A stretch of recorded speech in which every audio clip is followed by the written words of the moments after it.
본문 중심으로 가인의 씨가 자라지 않도록 하십시오. 이런 주제를 가지고 말씀을 잠시 증거하도록 하겠습니다. 오늘은 이 가인에 대한 이 말씀입니다. 특별히 가인이 가졌던 그 연약한 믿음 속에서의 내면의 깊은 그 상처에 대한 이 말씀을 잠시 나누도록 하겠습니다.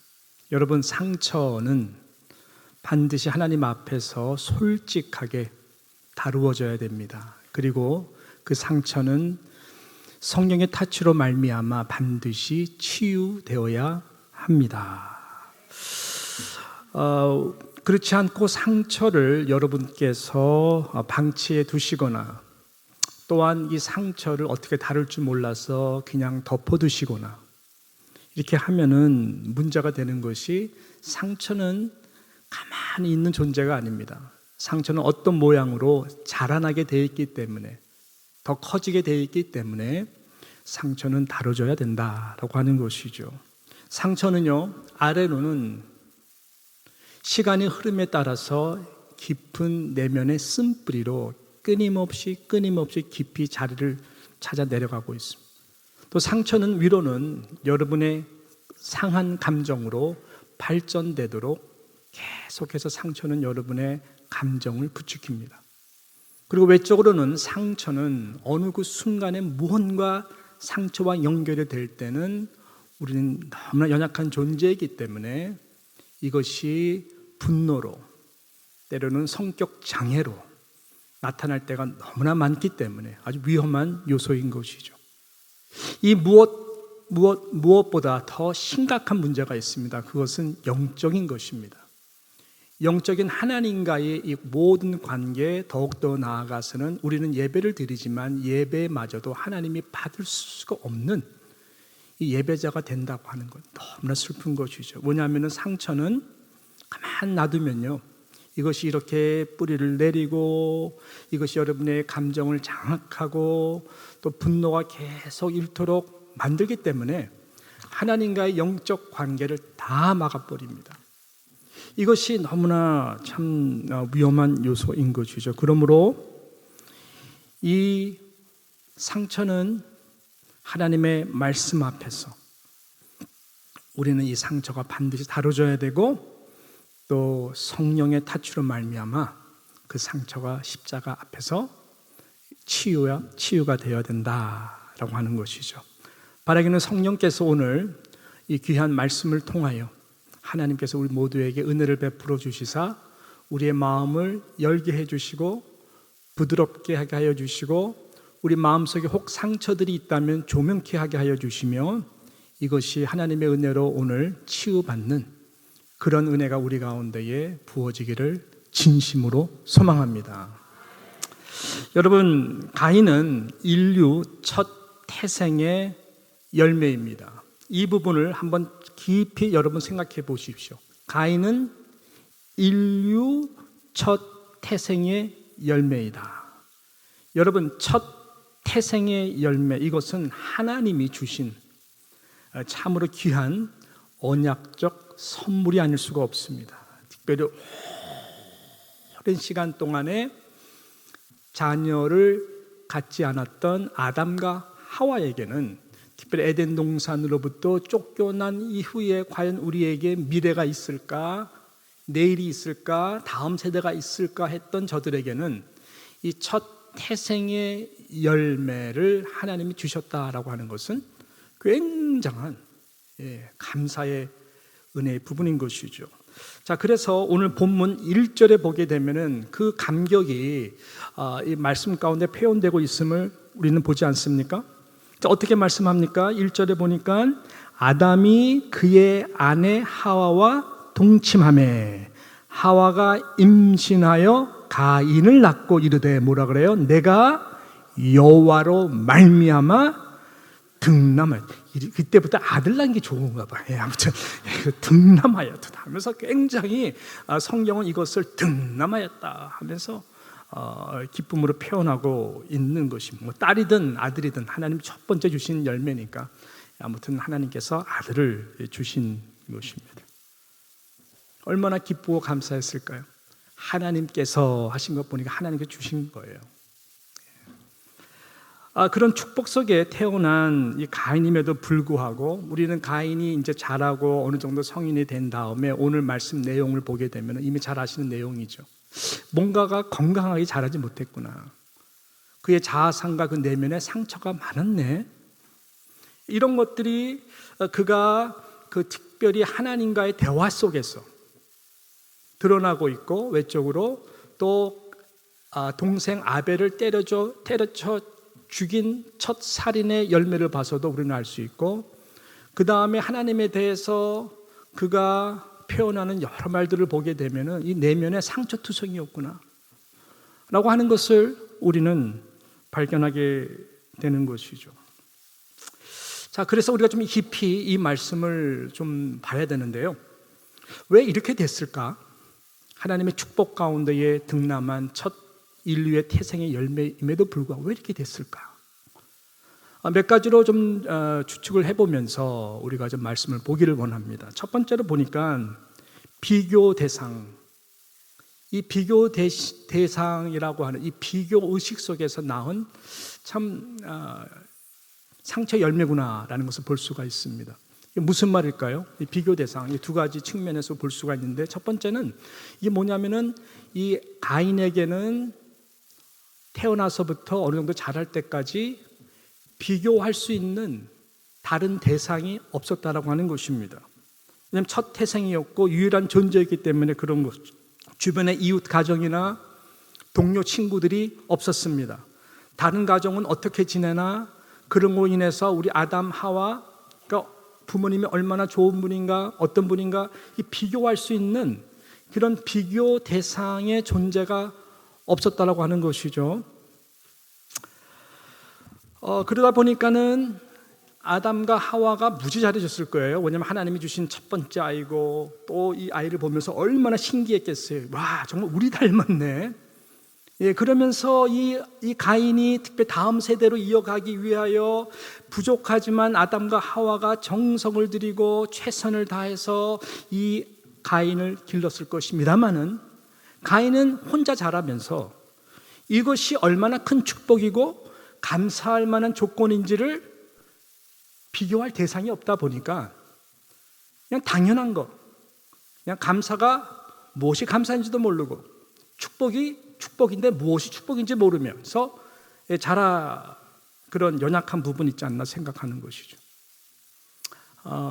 좀 저희 가정 이야기에서 죄송하지만 아주 심플한 이야기입니다. 여러분들도 저희 가정과 다 똑같은 이야기로 생각을 하고 짧게 말씀드린다면은, 저는 목사로서 아들로 자랐고, 그래서 이 목사의 아들의 어떤 나름대로 고초를 알아요.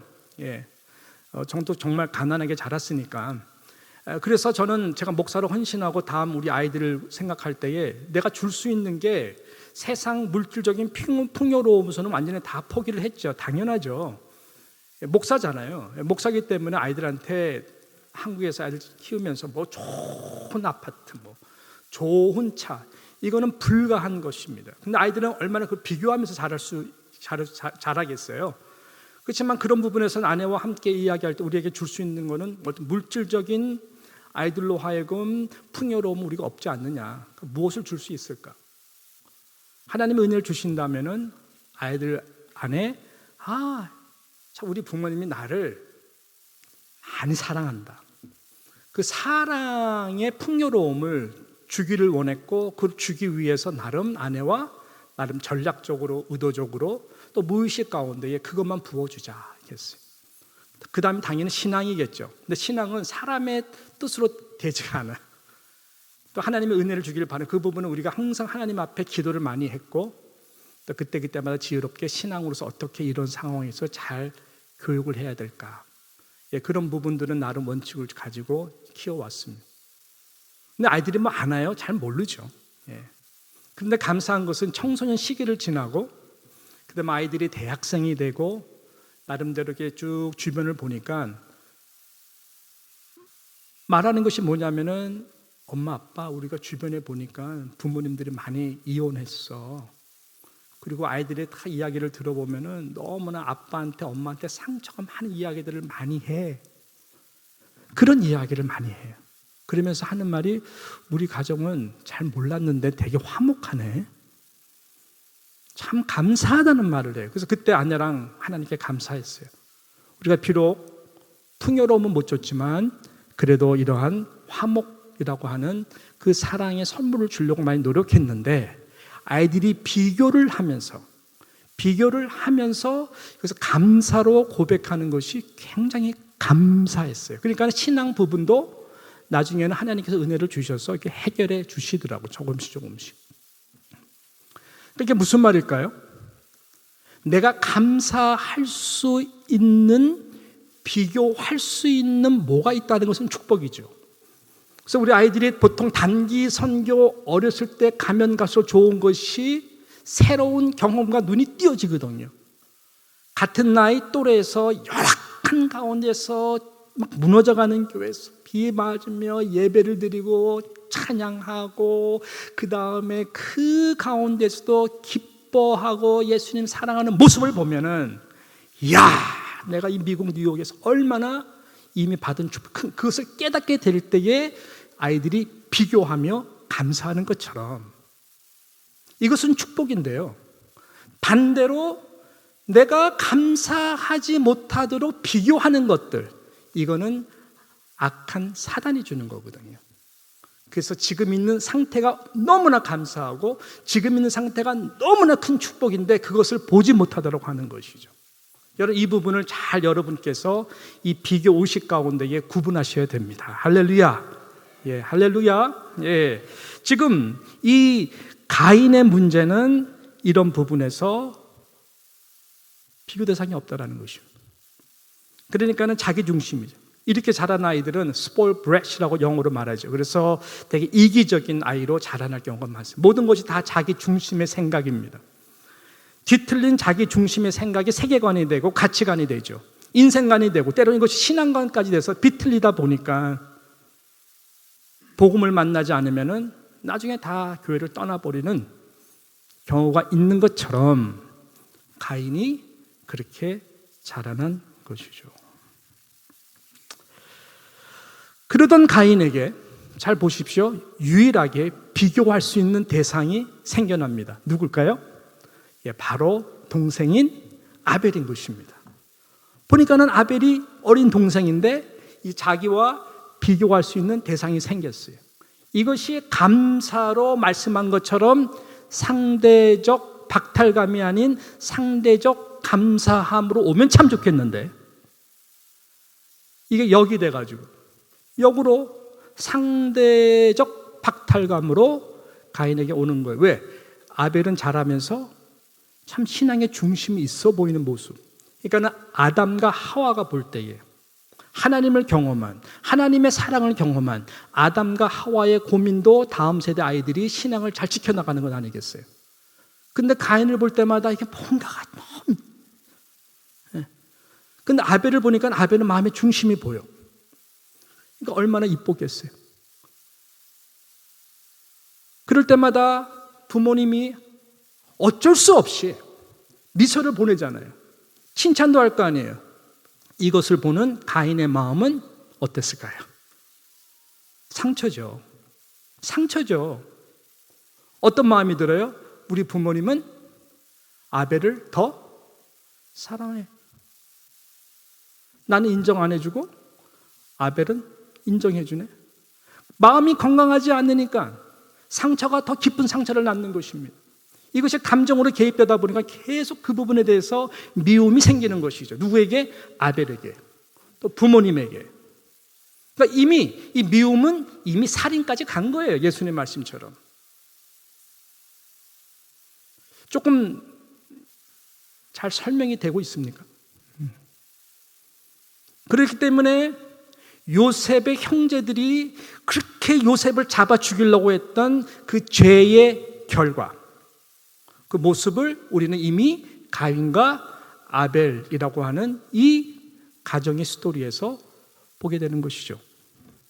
시기, 미움, 질투, 상처, 실족, 시험, 분노, 권위에 대해서도 딱 뻗당기는 부모, 나중에 하나님의 끝까지 이게 계속 자란다니까요. 이래서 이게 문제인 거예요, 여러분. 심각한 문제인 거예요.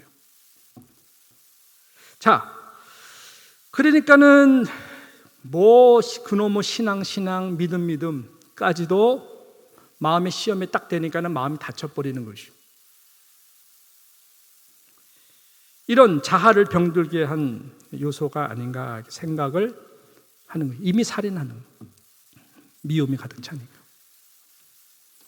자, 두 번째로, 그래서 이 결과가 나은 것이 무엇이냐? 이 부모님이 전하는 이 하나님에 대한 믿음과 신앙이 가슴에 내려오질 않는 거예요.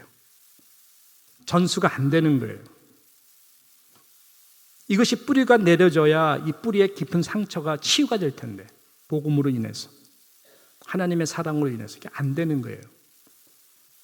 자, 우리가 이 아담과 하와를 조금 살펴봐야 됩니다. 이제 에덴 동산에서 죄로 인해 쫓겨나서 고된 인생을 살아갑니다. 땅이 저주를 받아버렸어요. 땀을 흘리고 수고를 해야 겨우 먹는 소산물을 얻게 되었습니다. 아침부터 떼볕에서 일을 해도 땅이 저주를 받았기 때문에 몇 배로 수고해 겨우 입에 풀칠을 칠하는 그런 상황인 거예요.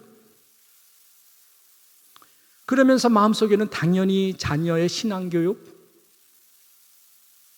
우리 세대보다 다음 세대가 잘 되는 마음을 가지고 열심히 일을 했겠죠. 먹고 살아야 되니까. 그렇지만 아담과 하와 입장에서도 그때 무슨 아이들을 맡길 수 있는 주일학교가 있었습니까? 없었잖아요. 어떻게 자녀를 키워야 되는지 자녀교육 세미나가 있었습니까? 없었잖아요. 또 그렇다고 신앙의 선배들이 있어서 이럴 때는 어떻게 해야 됩니까? 조언해 줄 수 있는 롤 모델이나 없었잖아요. 모든 게 다 처음이라고요. 처음.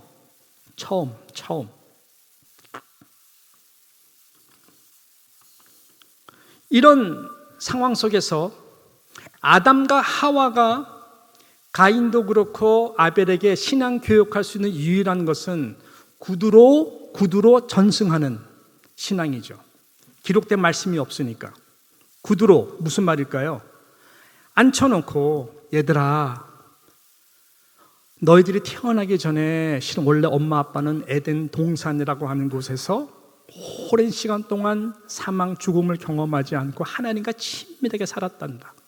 말씀했을 거 아니에요. 너희 아빠가 얼마나 영적으로 귀한 분이었냐면은 처음으로 창조받은 존재로서 다 모든 짐승들, 생물들 다 이름을 질 때마다 얼마나 똑똑하셨는지 다 그 이름이 되었고 보니까 그 이름대로 다 딱딱 맞아 떨어지네. 하나님이 축복해주고 감사하고 모든 만물을 다스리시던 니네 아빠가 이 지구 우주에서 최고의 CEO였단다. 그때는 이렇게 고생 안 해도 되고, 그때는 모든 과실들을 마음 놓고 먹고, 얼마나 행복했는데. 그 말을 듣고 있는 가인이 감동이 올까요? 졸면서. 근데 지금은 얘들아 미안해, 너희들이 이렇게 고생하는 게 다 엄마 아빠의 죄 때문에 그런 거야. 불순종해서. 그러니까 너희들은 하나님께 잘 순종해야 돼. 맞는 말이죠. 귀에 들어올까요? 이게 이런 거예요. 그냥 렌트비도 못 나가지고 반지하에서 엄청 고생하면서 라면 겨우 먹는 자녀들에게 얘들아 니네 아빠가 일할 때 모 기업의 회장이었단다.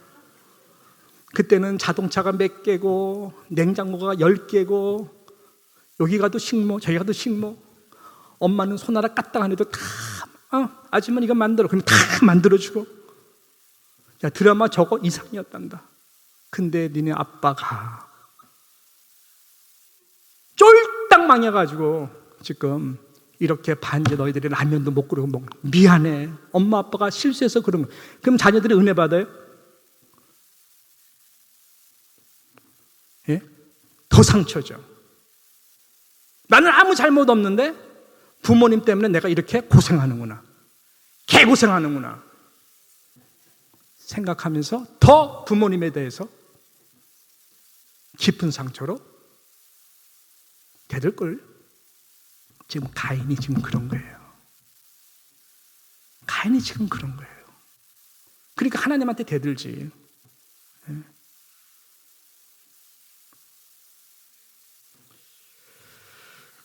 그러다가 잘 아시는 대로 결정적인 사건이 터지지 않습니까?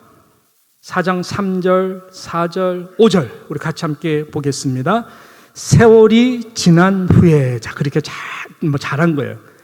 가인은 땅의 소산으로 제물을 삼아 여호와께 드렸고 아벨은 자기도 양의 첫 새끼와 그 기름으로 드렸더니 여호와께서 아벨과 그 제물은 받으셨으나 5절 가인과 그 제물은 받지 아니하신지라. 가인이 몹시 분하여 인색이 변하니 라고 성경은 기록하고 있어요. 이거 하나만 봐도 어떻게 예배 드리는 이 시간에 분하고 안색이 변하고 자기 동생까지 죽일 생각을 하냐고요. 그게 뭐예요? 거절감이거든요. 제가 말씀드렸잖아요. 이 비교 가운데에 아벨에게 계속 상처가 있다가, 그래서 부모님이 아벨을 더 사랑하는 것 같은 어떤 그러한 상대적 박탈감이 있다가 이것이 분노를 계속 키워주고 쓴뿌리로 계속 열매를 깊이 내다가 하나님마저도 아벨의 제사는 받으시고 하나님마저도 자신의 제사를 탁 리젝트 하시는 거 보고 빵 터져버린 것이죠. 하나님도 목 없고 이 동생을 죽임으로 부모님이 그렇게 가슴에 묻힐 정도로 너무 슬퍼할 것도 없고 죽여버리는 거예요. 이놈아 너 때문에 내가 이렇게 됐어.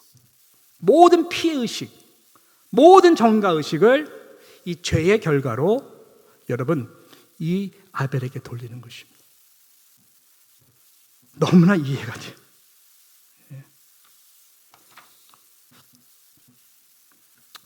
여러분 이것은 제가 지금 말씀드리지만 저의 마음속에, 사랑하는 성도님 여러분 마음속에 이런 거 없나요?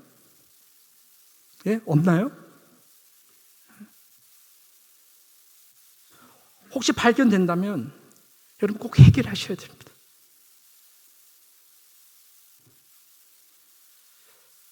즉각 해결하셔야 돼요. 특별히 예배라고 하는 이 상황에서 항상 그리스도의 보혈의 피를 의지하고 해결하셔야 됩니다. 남들이 잘못해서 내가 어려움 당하는 거 아닌가? 내가 그 책임을 져야 된다, 고생한다, 열매를 얻도록 죽으라 노력해도 알아주지 않는다 등등 여러 가지로 섭섭하고 분노가 나기 시작하면 여러분 안에 나름 가인의 이러한 상처의 씨를 심고 키워가고 있다라고 하는 것을 정신 바짝 차리시고 구분하여서 잘 처리를 하셔야 되는 것입니다. 상처 없는 사람이 누가 있겠어요? 여러분은 교회에서 몇몇 사람 때문에 상처받고 힘들어서 교회 나올까 말까 하지만 목사 한번 생각해 보셨어요? 목사는 대상이 다 여러분들이에요. 여러분 뒤에서 하는 말 다 들려요, 저한테. 항상 이건 당신만 알아야 돼 하는 그 당신만 아는 한 사람이 다 한 사람이 있다는 거 아세요? 그래서 금세 일주일도 안 돼서 다 돌아와요, 다 저한테. 예. 이게 뿔려서도 돌아와, 문제는. 제가 다 그것까지 계산하고 다 들어요. 예. 여러분, 특별히 우리 어르신 어머님들, 시어머니한테 상처가 많지 않아요? 예? 그 지금도 시금치 드시는데 트라우마 있으신 거 아니에요? 예. 아니, 우리 다 보면은 상처 없는 사람이 없어. 예. 또 한국 우리 문화는 한 문화잖아요. 예. 이거 너무너무 힘들어요. 정말 이해해요. 그래서 우리는 이 종교개혁, 마틴 루터가 하신 좀 이상한 말 같지만은 그 말씀의 중심 메시지의 그 글귀를 잘 명심해 들어야 되는 거예요. 마틴 루터가 뭐라 그랬습니까? 사람 머리 위에 지나가는 새에 대해서는 우리가 어떻게 할 수가 없다. 그러나 그 새들이 내 머리 위에 둥지를 짓게 하는 것은 우리가 반드시 어떻게 돼요? 못 짓도록 해야 된다. 그것이 내가 해야 될 일이다라고 그랬어요. 그것은 시험도 될 수가 있고 상처도 될 수 있고 실족이 될 수가 있고 성경이 말하는 정반대의 그런 것들은 것이죠. 우리가 상처받는 것, 여러분 이것은 예수님도 상처받았고 모든 믿음의 삶 다 상처받았고 가인도 상처받았고 여러분 그거 아세요? 성경에서는 이야기하지 않지만은 실은 이 가시와 상처를 똘똘 뭉쳐서 지금 상처를 주고 있는 이 가인보다 이것을 받아내야 되는, 어렸을 때 받아내야 되는 형을 바라보는 아벨이 더 많은 상처를 받은 거 아세요? 아벨이 더 상처를 더 많이 받아요. 예? 그러니까요, 이 모두가 다 상처예요. 자, 그래서 우리는 이 상처를 받는 건 막을 수가 없어요. 그렇지만 상처를 키우는 것은 여러분이에요. 그래서 하나님의 말씀, 중요한, 여러분의 감정으로 다루시면 안 돼요. 근데 우리는 감정으로 다루죠. 요즘 대세의 말이 있어요. 대세의 말이 뭐냐면 팩트가 중요하다. 이거 안 통하는 시대예요, 이제는. 팩트가 중요하지. 왜 감정적으로 하려고 그래? 팩트가 중요해. 그래서 팩트 그러는데 요즘 대세는 야, 감정이 팩트다. 내가 감정에 상해버리면 그 팩트가 중요하든 그 팩트가 되도록 증거를 하는 것이 중요하지 않다라는 거예요. 너 더 파면은 더 있어. 이런 거예요, 다. 그러니까 감정이 상하면은 하나님의 말씀도 안 들어와. 감정이 상하면은 그 사람이 뭐 어떤 자선 사업을 뭐 몇십억 해가지고 해도 아이고 진짜 웃기네. 목사든 교회 리더든 대통령이든 누구든 내 감정이 상해버리면은 진리를 말해도 천세 말을 해도 안 들어옵니다. 안 들어. 왜? 내 감정이 팩트이기 때문에. 그래서 성경은 팩트를 얘기하는 것이 아니라 진리를 얘기하는 거예요. 진리를 얘기하는, 하나님의 말씀은 진리입니다. 근데 우리 하나님의 말씀 안에서 해결을 해야 됩니다. 하나님의 말씀은 성령의 감동으로 기록된 말씀이에요. 그래서 우리의 감정이 잘못되면 이것은 악한 영의 컨트롤을 받고 있는 것입니다. 선과 악은 양극단입니다. 선과 악은 천국이냐 지옥이냐 양극단입니다. 하나님을 믿는 사람이냐 안 믿는 사람이냐, 예수를 믿는 사람이냐 안 믿는 사람, 구원을 받은 사람이냐 안 받은 사람, 양극단입니다. 그러나 이것은 종이 한 장 차이예요. 선과 악은 감정 속에서. 그래서 여러분은 어떤 일이 있어도 여러분의 감정의 노예가 되지 않고 하나님의 진리의 말씀 앞에 여러분의 믿음을 드려야 되는 것이죠. 이것이 아벨이 한 것이에요. 아벨은 상처를 많이 받았어요. 형이 왜 저럴까? 형이 왜 저럴까? 부모님이 에덴 동산 얘기할 때에 아벨은 아휴, 부모님 얼마나 힘들까 지금. 그 죄성이 내 세대 가운데 반복이 되지 않도록 하나님의 부단히 기도했을 거예요. 그렇지만 가인은 계속 그것을 분노로, 미움으로 키워갔던 것이. 여러분, 이 차이가 점점 얼마나 컸냐고요.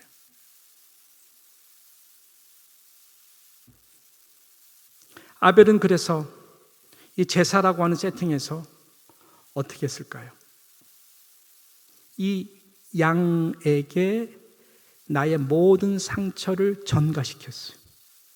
양이 아팔자로 찌르고 도려내고 할 때에 나의 마음이 이랬었는데 양아 미안해, 고마워. 네가 나의 모든 상처를 대신 전가받아서 네가 하나님 앞에 제물로 올려드려. 하나님이 그것을 받으신 거예요. 가인은 그게 없었어요. 자, 그래서 성경은 짧은 한 구절이지만은 이 아벨의 이 믿음을 가인과 비교하면서 이렇게 우리들에게 증거하고 있습니다. 히브리서 11장 4절 말씀인데요. 자, 히브리서 11장 4절 말씀을 우리 같이 함께 한 목소리로 읽도록 하겠습니다. 시작. 믿음으로 아벨은 가인보다 더 나은 제사를 하나님께 드림으로 의로운 자라 증거를 얻었으니, 자, 하나님이 뭐예요? 그 예물에 대하여 증언하십니다. 그가 죽었으나 그 믿음으로써 지금도 말하느니라. 가인의 상처 속에 아벨은 희생양이 되었습니다. 그러나 하나님이 이 아벨을 축복하는 것은 그 가운데 형한테 복수를 하지도 않았어요. 아벨의 모든 마음의 상처는 나 대신에 죽고 제물이 될 어린 양에게 너의 상처가 나의 상처 때문에 네가 희생이 되는구나. 그거를 하나님 앞에 제물로, 예물로 올려드린 그 믿음을 귀하게 보고, 이것이 누구를 예표하는 겁니까? 바로 어린 양 예수 그리스도. 예수님만큼 상처를 진짜 많이 받으시면 누가 있게? 하나님의 아들이에요. 십자가에서 온갖 발가벗기고 못 박아 죽여, 네가 메시아면 뛰어내려, 그럼 다 믿을게. 침을 뱉고 끊임없이 그를 찌르고 채찍질하고 모욕하고 침을 뱉고 욕을 하고, 하나님의 아들이에요. 인간의 몸으로 얼마나 상처가 됐을까요? 그 상처를 다 받으신 이유는 저와 여러분의 모든 상처를 치유하시기 위해서 대신 지신 것입니다. 그래서 실은 여러분 이 이사야서 53장 5절 말씀이 이 메시아를 이야기하는 구약에서 총 결론의 말씀이잖아요. 그래서 53장 5절에 어떻게 말씀합니까? 이렇게 말씀하죠. 시작. 그가 찔림은 우리의 허물 때문이요 그가 상함은 우리의 죄악 때문이라. 그가 징계를 받음으로 우리는 평화를 누리고 그가 채찍에 맞음으로 우리는 나음을 받았도다. 다 상처 이야기죠. 찔리면 안 아파요? 아파요? 너무 아프죠. 여러분, 누가 말로 뒤에서 찌르면 아파요? 안 아파요? 배신감 느껴요? 안 느껴요? 네? 똑같은 겁니다. 허물로 인해서 우리 계속 찔려요. 나의 부족함 때문에, 또 저 사람의 그러한 또 인간 그런 것 때문에 서로 찌르고, 상함, 멍하니 아픔이 다 있어요. 죄악 때문이라. 그러나 그가 징계를 받음으로 우리가 평화를 누리고 채찍에 맞음으로 우리가 나음을 받았도다. 주님의 받은 모든 상처는 그냥이 아니에요. 저와 여러분의 나음을 위해서, 치유를 위하여.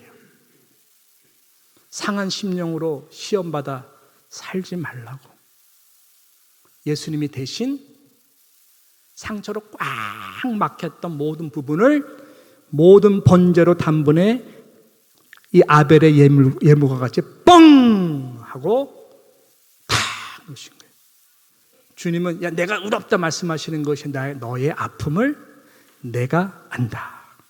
그래서 히브리서 11장 6절에 뭐라고 말씀합니까? 믿음이 없이는 하나님을 기쁘시게 하지 못하나니 하나님께 나아가는 자는 아벨을 비롯해서 반드시 그가 계신 것과 또한 그가 자기를 찾는 자들에게 상 주시는 이심을 믿어야 할지니라 라고 중간에 말씀하시는 것이죠. 그러니까 여러분, 상처를 가지고 나아갈 때 그가 계신 것과, 하나님은 전지전능하신 분, 하나님은 모든 것을 다 아시는, 여러분의 앉고 일어서심을 알고 여러분의 모든 생각들을 아시고 바다 끝에 깊은 곳에 거할지라도 하나님은 여러분의 다 아세요. 여러분이 지금 힘들어하는 모든 부분 다 하나님은 살아계시고 하나님은 그것을 다 아신다는 거예요. 십자가 앞에 그 상처를 내려놔라는 거예요. 그러면 성령께서 그 십자가를 통하여, 진리의 말씀을 통하여 나아가는 모든 자들 치유해 주시고 회복시켜 주시는 줄로 믿습니다. 그러므로 여러분, 우리는 이 미움을 쌓으면 안 돼요. 감정이 그렇다는 것 충분히 이해합니다. 그래서 그 감정 가운데에서도 그것이 팩트가 되면 안 되고, 그 모든 것들도 하나님의 말씀, 하나님이 나에게 무슨 말씀을 하시나, 예수님의 십자가를 통해서 나에게 주시는 메시지는 무엇인 것을 성령 안에서 여러분께서 반응하심으로 계속 그 씨가 미움을 키우고 증오를 키우는 것이 아니라 그 씨가 결국은 사랑으로 십자가를 통해서 주시는 성령의 열매로 키워갈 수 있도록 그 복음의 씨를 여러분의 상처 가운데에 꼭 다시 심으시기를 주님의 이름으로 축복합니다. 마지막 결론의 말씀입니다. 하나님의 말씀으로 결론을 줬으면 좋겠어요.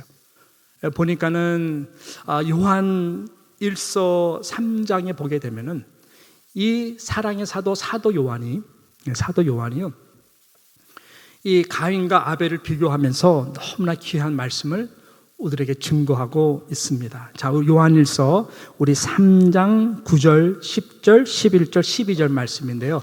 우리 깊이 묵상하면서 한번 자세히 천천히 읽어보도록 하겠습니다. 시작. 하나님께로부터 난 자마다 죄를 짓지 아니하나니 이는 하나님의 뭐가? 씨가. 하나님의 뭐가요? 하나님의 씨가 그의 속에 거함이요.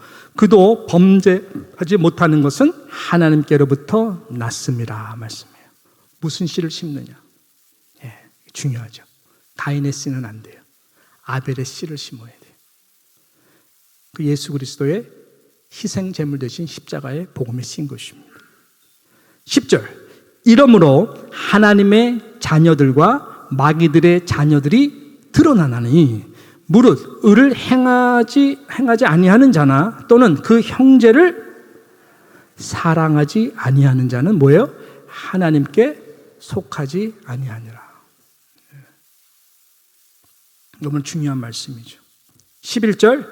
우리는 서로 사랑할지니 이는 너희가 처음부터 들은 소식이라. 복음이 그렇다는 거예요. God loves you. He died for you.